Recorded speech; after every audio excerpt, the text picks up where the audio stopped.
Hi friends, it's J Maya here, back for my annual video called The Best Books That I Read in, and then insert the year here. This year it is 2023. I am so excited to be talking to you guys. I feel like it's been too long. If you're an old friend, hello, lovely to see you again. If you are a new friend, welcome to my page. I am a singer-songwriter writing songs about what I love, which is books and stories and mythology and everything in between. This video has now become a little annual tradition, if you will, on my page, where I take you through my favorite books that I read in the year. I literally look forward to filming this video every year, so I've been thinking about this since November. These videos are normally quite chaotic. I kind of just talk about books for somewhere around 15 minutes and there's no rhyme or reason to it. But this year I decided that I'm going to have a little bit more organization and I'm going to talk about each of my favorite books of the month. You know, sometimes it's one, sometimes it's two, sometimes it's three, sometimes it's four. Anyway, we won't get into the specifics. So you can kind of get a chronological idea of books that I read this year. And I don't know about you guys, but this thing often happens to me, this phenomenon where the books that I'm reading kind of mirror what I'm going through in my life. Either I pick books based on stuff that I'm going through, or for some reason the books that I'm reading shape the outcomes of my life. Nominative determinism, I think, is a word similar to this. Anyway, it doesn't matter. But I just think it's fun to think about what books you read in what order. And I don't know, it's fun for me. I don't know if it's fun for you guys, but that's the way we're gonna do it. I'm tuning into you guys today from my couch in my apartment. And if you listen to my music, you know that I love a couch. I love a good couch time session. I'm gonna insert a lyric from my song Sunday Crossword here, where I literally talk about how much I love being on the couch. Coffee on Sunday morning, then we do the crossword and sit on the couch. A quick summary of this year, if you will. This has been arguably one of the craziest years of my life. I don't even know where to begin. I dropped a song that I really love called Slow Burn, inspired in part by my love for slow burn novels. I competed on the television program Survivor. Random little tidbit there. And if you have been following my page for a while, you know how much I love books about quests and adventures. And my whole life, I dreamed about getting to do a quest like my favorite characters in my favorite novels got to do. And somehow I got cast on the show Survivor, a show I've been watching forever, and a show that has always represented to me the greatest adventure that a human being can go on in this lifetime. And without fail, that adventure was one of the greatest experiences of my life. I felt things and learned things about myself that I didn't know were humanly possible. I starved on a deserted island for weeks, competing in challenges and voting people off. It was so wildly adrenaline inducing. I honestly struggle to summarize it because I felt like I developed so many core memories for my life in such a short period of time. I'm so grateful I got to do it. I met so many incredible people and I got to like learn that I'm a lot stronger and tougher than I initially thought. And it did feel like I was a main character in a novel. It was amazing. It's like, I've dreamt about that my entire life. If you guys are interested in hearing more about that experience, I can always make another YouTube video about it, but I thought I would mention it because I was talking about how books correlate to stuff that you're going through this year. And that was obviously a big thing that happened. And then we're gonna fast forward to the back half of the year. I got to travel to Greece. If you know me, you know that that's like a huge deal for me. I have been dreaming about going to Greece my entire life. I can't even begin to articulate how amazing it was for me to be like standing in front of the Parthenon. It's real. I got to touch it metaphorically from, you know, a respectable distance, but it was like right there, right there.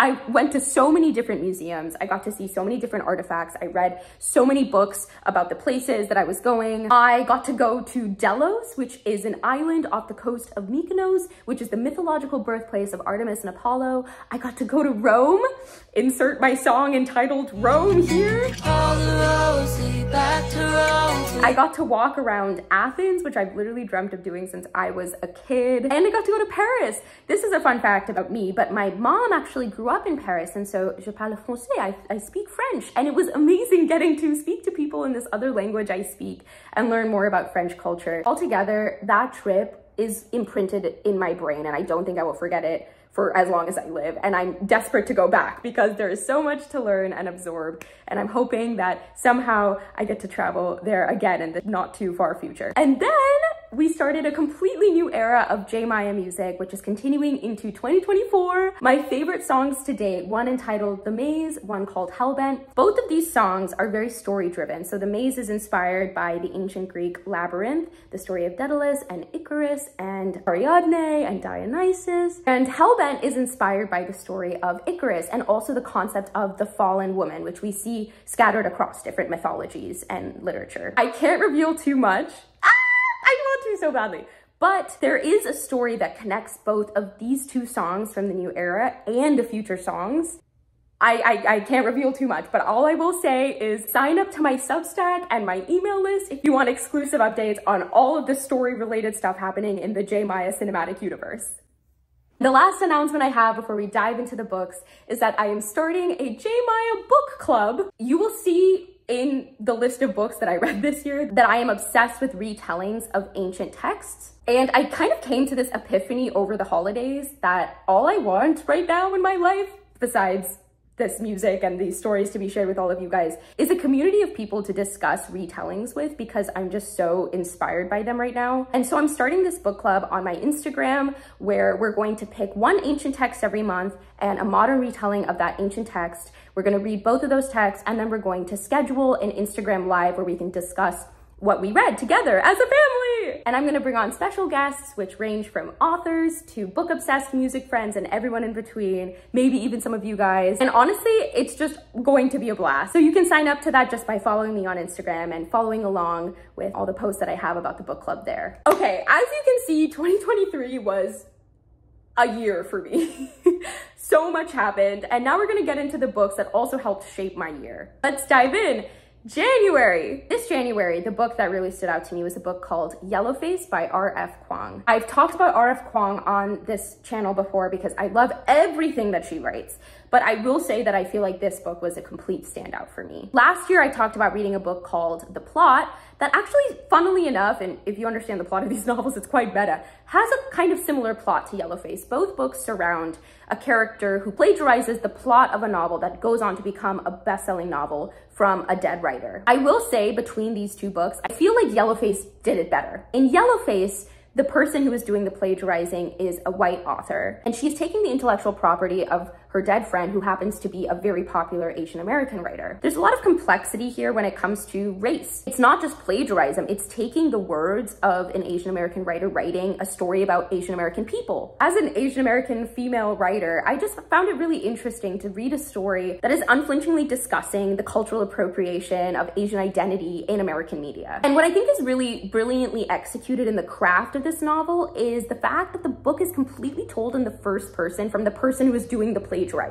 She is a complete villain, but she is so defensive, and we see in her internal prose that what she is doing is rationalized in her brain. It's okay, and she offers all these excuses for why it's okay, and we just see her mental decline over the course of the novel. And I think that's a really ambitious endeavor for any author to try to do, is like take this villain and then write the entire book from their perspective. Like it's really hard to do. And I feel like R.F. Kuang actually executed it really well, where you catch yourself in moments being like, oh, well, I don't know, this person does seem insufferable. And you're like, no, my God, this person is crazy. Why am I siding with them? But in my opinion, that means that the writing is done well. I not only liked the plot of this novel so much, it's like a thriller, it keeps you on the edge of the seat, but I also enjoyed the content so much that I actually recommend it now to my peers who are interested in learning more about how race and identity intersect in the entertainment industry. And I would definitely recommend it if that's something that you're interested in as well. Okay, we're moving on to February. And I have a story about the book that I've selected for February. The book that I've selected is a book called 99 Days. And this is gonna be wild to me. I read this book at a library when I was probably like 14 or 15 years old. And I don't know why, but it imprinted on me. There are books that just, you read them at an impressionable time in your life and you never forget them. And I didn't forget the content of this book and how it made me feel, but I did forget the name of it and the name of the author. And for years and years and years and years, I could not remember for the life of me what this book was called, and I struggled to find it. I couldn't find it. I was on Reddit one day and I stumbled across this subreddit called like what's the name of that book? Basically an entire subreddit dedicated to people helping other people find books that they've forgotten. And you can like put the plot of the novel there, and then if someone recognizes the title, they'll reply with the title. I thought it was a crapshoot because I literally thought that this book was so obscure. I had Googled so much about it and I could not find anything, but I was like, what the heck? And I put what I could remember of the plot of it into a subreddit post and I posted it. And then 2 days later, somebody replied with the title and it was the book. And I found it after like years of searching. And the plot at the time I thought was crazy, but now the same plot is popularized in the series The Summer I Turned Pretty, so I don't think it's that crazy anymore in popular media. The book is about a girl who has a long-standing relationship with the younger brother of a family. They break up, and then she has an affair with the older brother of that family. Everything erupts into chaos, and then she comes the next summer living in disgrace because her mother is an author and wrote a best-selling novel about what happened between her and the brothers. And so everyone knows what happened. And she returns the next summer to the small town where all of this happened and continues her relationship with the older brother while wrestling with her feelings with the younger brother. I am going to qualify this by saying I think a lot of the excitement that I felt reading this and why it's on this favorites list is just because I found it and I read it when I was young and I thought it was interesting and taboo when I was young, and so it imprinted on my brain. I will say from a craft perspective, I enjoyed the writing in that it kept me entertained because it's just a wild plot, but the pacing is a little off. Like I felt like the ending kind of came out of nowhere. It was very abrupt. You don't really get attached to many characters because a lot of them are just making really bad decisions the entire time. But I will say, there are those books that you just turn your brain off to read, and I would definitely put this in that category because, you know, sometimes you just want to read a book about a girl who's making the worst possible decisions and the consequences of those decisions. I will say about this book, she faces a lot of consequences, which is a little bit satisfying to read about. Anyway, I strive to be honest in these favorites lists, and sometimes the books that I'm reading are really intellectual, and sometimes they're this. And you know what? That's okay. If you are also reading books like this, I see you.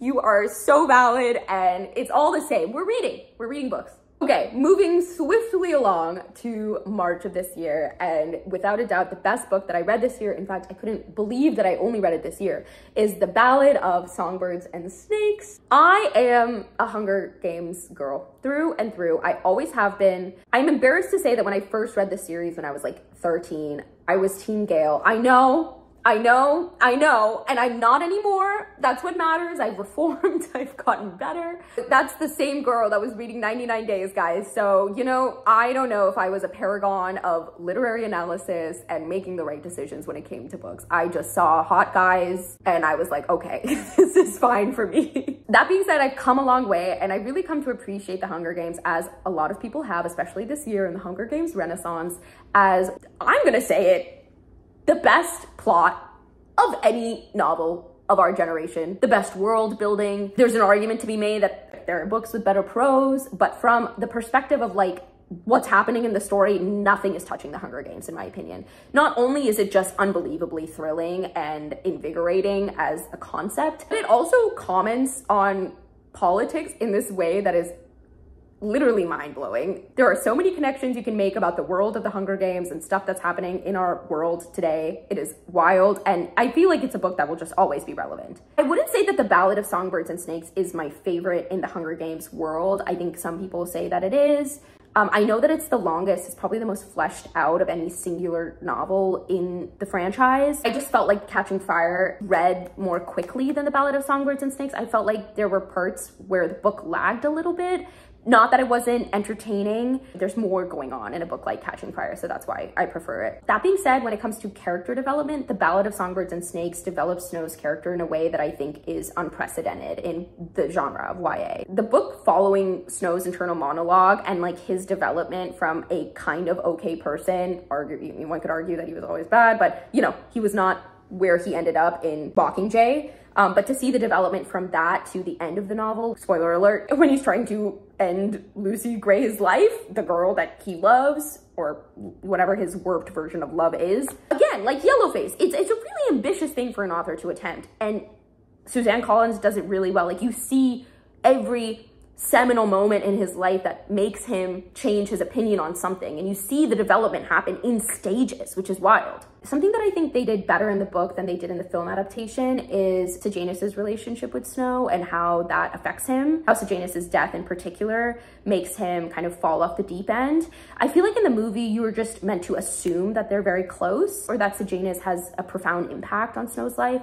But in the book, you see the development of that a little bit more. Obviously, they start off a little bit rockier, but you come to believe that these two people kind of care about each other as much as Snow can care about anyone. And in general, I just felt like the book fleshed out a lot more of those relationships than the movie did. But that being said, I understand that the movie had a lot to cover. I personally think that they could have benefited from splitting it in half. The first movie dealing with the actual Hunger Games, and then the second movie dealing with Lucy Gray and Snow's relationship post-Hunger Games. But this is favorite books of 2023, not favorite movies, so who cares? And also, I just have to say this, as a singer who competed in a televised reality competition this year, I feel a certain affinity with Lucy Gray. My girl can do no wrong to me. I just feel like I get her on a really specific level. And so you know what, Lucy Gray, you have a stand in me for life. You know what, I could do a whole separate video on the Ballad of Songbirds and Snakes, Lucy Gray versus Katniss Everdeen, because I think it's literally brilliant. It's been said before, but Lucy Gray is a performer forced to fight, and Katniss is a fighter forced to perform. It's so good. But I really appreciated seeing a strong heroine like Lucy Gray, who isn't particularly, you know, the strongest in the arena, but mentally has such fortitude, and her strength comes from her music and her vulnerability and her creativity. And honestly, a lot of her emotion too. Like, she's a very emotional person. And I think that it's really important for people to see heroines of different kinds in major feature films and also in major book franchises. So from a diversity perspective, that was also really exciting to see as someone who identifies as like a creative. I need to stop rambling about the Hunger Games. So we're gonna move into another franchise that I can ramble about, which is the Game of Thrones universe. In April, a book that I was reading a lot was Fire and Blood. If you watch House of the Dragon, I am obsessed with the TV show personally. This is the book that kind of serves as the foundation for that series. It takes us through the history of the Targaryens, specifically Rhaenyra's reign and everything that happens leading up to the war between the Greens and the Blacks. I liked this book just because I like the subject matter a lot. Like, I just find the Targaryen lineage fascinating. I find the war between the Greens and the Blacks fascinating, the relationship between Daemon Targaryen and Rhaenyra particularly interesting. I find the relationship between Rhaenyra and Alicent especially interesting, and I'm going to say it, I do feel like this is a rare instance where the show did a better job than the book in representing some of these relationships. For example, in the show, you really get a sense for Rhaenyra and Alicent being close and how that closeness ultimately feeds into the actual sense of betrayal that they both feel. You understand a lot of the motivations for each of the central characters more because they just spend so much time developing before adulthood what Rhaenyra's relationship was to each of the main characters. And I thought it was really well done. But that being said, I gotta give George R.R. Martin his flowers. Like, he's built this riveting fake history that keeps me awake at night. So look, the book is amazing. I will say about the book from a craft perspective, what I really appreciated is he's posited these two historical accounts against each other. So you're reading it from the perspective of someone trying to reconcile all of these contradicting historical accounts. And it makes for a really interesting read because you're like, maybe the historian named Mushroom had, first of all, Mushroom, how funny is that? But maybe he was right in this instance, and maybe this person was right. And it's up to you to try to figure out what the real history was, as opposed to when you watch the show and it offers a very definitive chronological explanation of everything that happened. So if you haven't watched the show yet, I would recommend reading the book first and then watching the show, and you can come to your own conclusions about what happens before you watch it. Okay, we're moving on to May. And you know, we've had a lot of serious books in succession. So this month, I honestly just turned my brain off a little bit and read one of my favorite romances called Book Lovers. Book Lovers is a romance about two type A people who work in the publishing industry. I love when books get really meta, who happen to spend the summer in the same small town and fall in love. Emily Henry, I think at this point, is just the master of fun, lively romances, enemies to lovers romance in specific, that have to do with people who are adjacent to the publishing industry. It touches on pretty tried and true tropes: a small town romance, enemies to lovers, forced proximity, slow burn. But There's a reason that all these tropes are popular, because they're really enjoyable to read. And I will say to Emily Henry that she pokes fun at these tropes in the novel, so it comes off as quite self-aware. And something about the way that she writes these characters is just really likable. Like, you want to root for them. I think more than anything, not only do you want to root for the characters in a romance like that, you want to root for them together. And it's quite rare for me that you find two characters that you really believe are better together. For me, it's honestly like Katniss and Peeta and Percy and Annabeth, and there aren't a lot of other couples that I feel like fit in this category. But in this book, I felt like I really got the personality of both of these people, and I understood why they would be more compatible together. And so I liked it. Moving to June, I would say the best book that I read in June is the autobiography of icon Britney Spears, The Woman in Me. There's nothing I love more than when women are able to tell their own stories on their own terms. And I felt like Queen Britney really did that and more in this book. I really enjoyed especially reading about her experience in the music industry. As a woman in the music industry, obviously it was very interesting to me to see how she struggled with agency and control in her career and how she's been able to get it back. And I think it's just a lesson to all of us that it's important to reclaim your own voice and tell your own story. And I just love the reminder. I am going to give a special shout out to a book that I'm going to just say I'm not like 100% super proud that it's on my list. But again, in the name of honesty, these are the books that I'm reading. I'm really into a series of books that deal with a spy called Evan Smoke, written by Gregg Hurwitz. They are the most turn your brain off action novels I've ever read. They read like what a caricature of an action novel is. I'm gonna put my hand up. I've read every book in the series multiple times because it's really enjoyable to turn your brain off and read about a spy who is spying, doing all the spy things. He's living his best spy life, you know? And you know what? I support him. Let's go Evan Smoke. And the book that I read this month was Out of the Dark. And I gotta be honest, it was probably the second best book that I read this month. So I wanted to give it a shout out in case anyone else is reading this series. Let me know.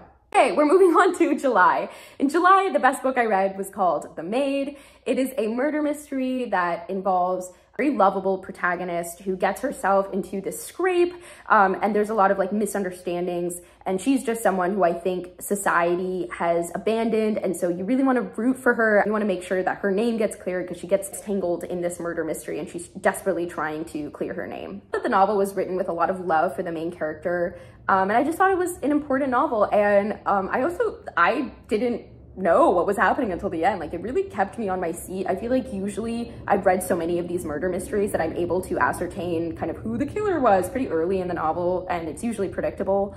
But for this novel, it wasn't, so I gotta give it points, and I really liked it. I'm also gonna give a special shout out this month to a novel called A Very Irregular Society of Witches. I thought this book was completely darling. I thought it was such a fun romance and just witches. It's basically about a group of people who are fostering witches, and in this witch universe, all witches are orphans, and they need a real witch to come and help raise the witches and help them learn their magic. And so they enlist the help of this like happy-go-lucky witch who's a witch on social media, and she falls in love with one of the curmudgeonly caretakers in the process. What I liked about this novel was the prose. I think it mixed the fantastical world of witches and the supernatural with like a very quirky, contemporary romance vibe. It was an ambitious decision to try to mix those two things, and it did it well, and the prose is just very engaging. The book doesn't take itself too seriously, and it's just a fun read from beginning to end. So A Very Irregular Society of Witches is wonderful if you're looking for a witchy novel. I should have read it in October, but you know what? We're not going to talk about it. We're going to move to August.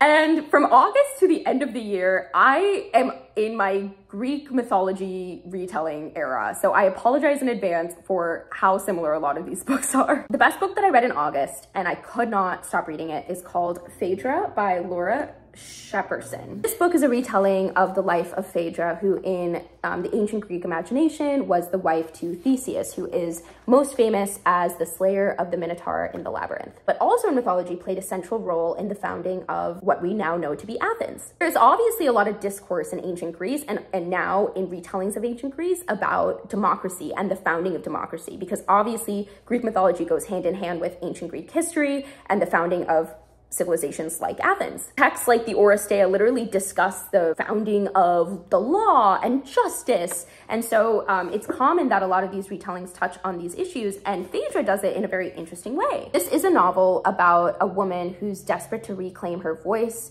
and find justice for herself after she has been, and I want to put a trigger warning here for sexual assault, after she's been sexually assaulted by somebody that is held in high regard in her community. I felt like it was an incredibly important story to tell. I think there's been a wonderful trend in the last few years of books that help women from mythology reclaim their voices, women who have been voiceless in the text that we've come to know as canon. I thought that this text was really important because we only ever hear about Phaedra in mythology and in literature as a negative woman who is trying to tarnish the reputation of somebody who's held in high regard. And this novel is way more empathetic to her story as somebody who is just trying to seek justice. I will say from a craft perspective, I don't think that I enjoyed this book as much as other retellings by authors like Madeline Miller or Jennifer Saint, but I felt like this author picked the right story and told it from very interesting perspectives.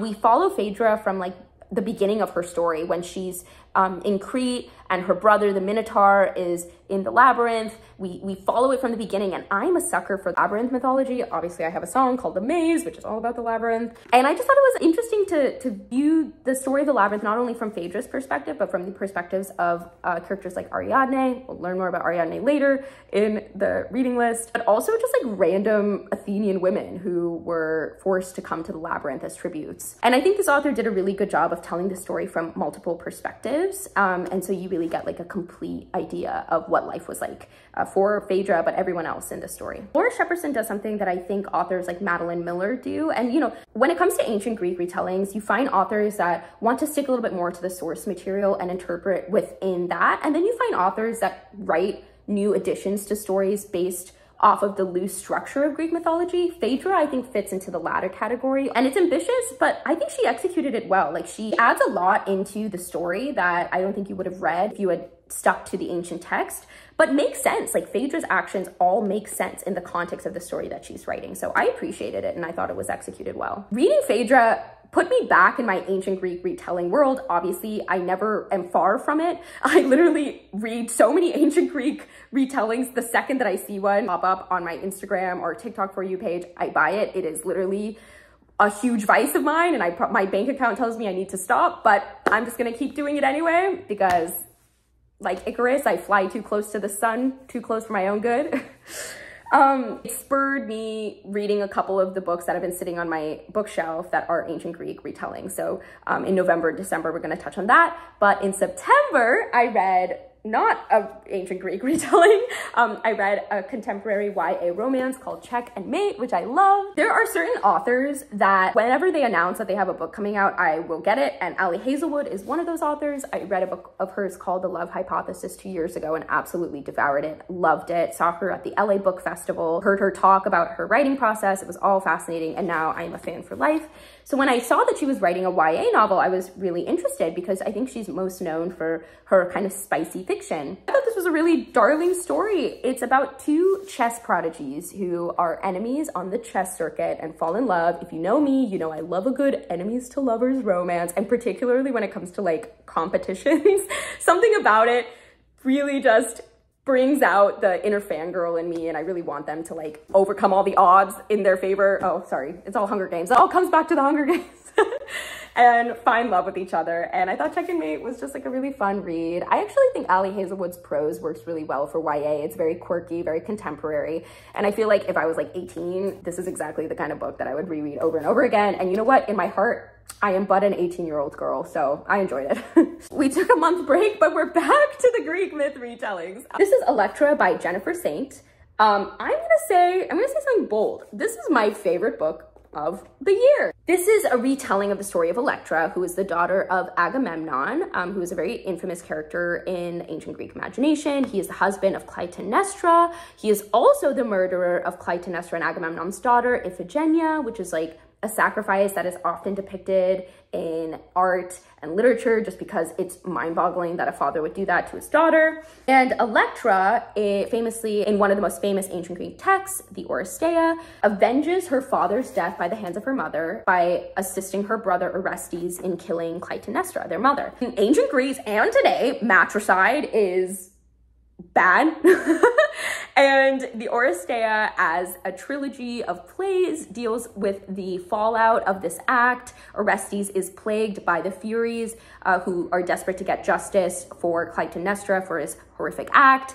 And it actually fascinatingly ends with a trial, the first trial in the ancient Greek imagination that is conducted by Athena, the goddess of wisdom herself. And it is decided by Athenian citizens that Orestes should not be punished for his crime. And it's fascinating. The play deals with themes of maternal relationships, paternal relationships, the relationship between Clytemnestra and Agamemnon, the relationship between Clytemnestra and her daughter Iphigenia, the relationship between Electra and Orestes, Electra and Clytemnestra, Electra and Agamemnon. That is actually where we get the concept of the Electra complex, which is the sister to the Oedipus complex, because Electra kills her mother, because she's sad that she's been deprived the attention of her father Agamemnon by Clytemnestra murdering Agamemnon. Anyway, I could go on a rant about this. But this book tells the story of the curse of the house of Atreus, which involves Cassandra, Electra, and Clytemnestra from those three women's perspective. The lineage of Electra and Clytemnestra is cursed. And we see the women wrestle with the concept of the curse in different ways. But it's also just like, I think, a really profound rumination on misogyny and how different women deal with misogyny, because both Electra and Clytemnestra are oppressed in very profound ways, but both of them deal with it vastly differently. When Clytemnestra's daughter is murdered by her husband, she spends every waking moment of her life figuring out how she's going to get revenge on this act. She hates Agamemnon for what he does, whereas Electra worships Agamemnon because that's all she's been taught to know. She's a kid when this horrific act happened. She knows no better. And so of course she's gonna love her father, and her mother has retreated into herself after this act, so she doesn't really have a strong maternal figure to guide her and show her that misogyny is affecting her negatively and she should rise up against it instead of assisting it in hating her mother too. And we just see them grow in these very different ways. They're both affected by the same action and decide to become very different people as a result of it. And I just thought it was fascinating. And again, ambitious for an author to write such distinct narratives and put them in a singular story, but I thought it was really well done. Cassandra's story is also really fascinating here. I think what Jennifer Saint does in a very interesting way, she doesn't add too much to the mythology.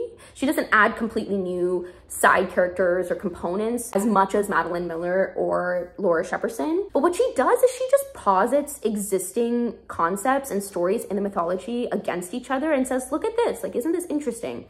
For example, there's a scene in this book that I think is really powerful where Cassandra, obviously, who is not believed by anyone in Troy, she's believed to be a mad woman, that's her curse, that no one will believe her prophecies, is hearing Paris come to Troy and tell his family about the experiences he had with three goddesses who asked him to select who among them were the fairest. And they're just believing him at the drop of a hat, as opposed to Cassandra, who told them about her experience with Apollo and was ridiculed for it. And those things happened, right? There's no account in the literature about Sandra watching people believe Paris and not believe her. But what Jennifer Saint is saying is, look, let's look at them together and see what story is told when we just put these two characters in the same room together. This book literally made me go back and read the Oresteia from beginning to end. I read it for a class in undergrad. I took a class my senior year called Gender and Sexuality in Ancient Greece, which literally prompted me to eventually write a song called Achilles Heel. So I'm really grateful I took that class. And we read that book and were able to write our own retellings of it my senior year. So I wrote a contemporary play based off of the Oresteia. But reading this book made me look back at it with an even more updated lens of how women are viewed and treated in the ancient Greek imagination, how Athena is viewed versus Clytemnestra, how Electra is viewed versus Cassandra, and it's fascinating. So I am 100% convinced that we're going to read the Oresteia and Electra for the book club that I mentioned earlier. So stay tuned, because I have about an hour's worth more of rambling on this book that might be included there if you're interested. No worries, of course, if not. I don't know how many people want to listen to me ramble about the Oresteia, but if you are, there is a place for that. A couple of honorable mentions before we close out with the last book of the year. I read a short story by Madeline Miller called Galatea, I think I'm pronouncing this correctly, which is a retelling of the Pygmalion story about a man who falls in love with his own statue. I don't think it was, my favorite of Madeline Miller's. I still really love Circe. It's probably one of my favorite books of all time, but I did think it was a good read, very short, but if you're looking for like a short fix of Greek mythology, this is it for you. I've been in my Nancy Drew rereading era. There's a really awesome secondhand bookstore close to my apartment, coincidentally called the Iliad Bookstore. When I saw that, I knew that I moved into the right place, and I haven't moved since. They have used books for really cheap prices. And so I've gotten a lot of Nancy Drew books from there and I love it. And it's given me a lot of nostalgia. And honestly, they're way more well written than I remembered. Like the prose kind of slaps, the dialogue goes hard, so highly recommend. And if you're interested in nonfiction, I loved this book called Princesses Behaving Badly. This is basically just an account of all the princesses throughout history who have gone against the norm for femininity or the ideal of womanhood. I'm obsessed with it. I love, obviously, history and specifically underrated women of history. I wrote a song about it last year called Golden Age, but anyway, I digress. I actually picked up this book for my cousin for her birthday and loved it so much from the back that I got a second copy for myself. So if you're looking for a present for the strong woman in your life, this might be it. And without further ado, we move to the last book of the year by the same author as Elektra, unsurprisingly, called Ariadne, which is a retelling of the labyrinth myth from the perspective of the woman who made it all happen, Ariadne, because we all know Theseus would have gone nowhere without Ariadne's strings. And he wanted something with no strings attached, no pun intended. That's a line from Achilles' heel. But Ariadne had something different in mind. I gotta be honest, I'm halfway through this book right now, but I think it is so phenomenal. And it might be my favorite of 2024 if I finish it in 2024, which I think at this point I will. Because, look, I'm a Jennifer Saint girly. I really like her. I think her takes on Greek mythology are very tight-knit and interesting, and they don't add too much to the mythology. They tell the story from a different perspective and in really interesting ways, which I think is really well done. It just makes me think of my song, The Maze.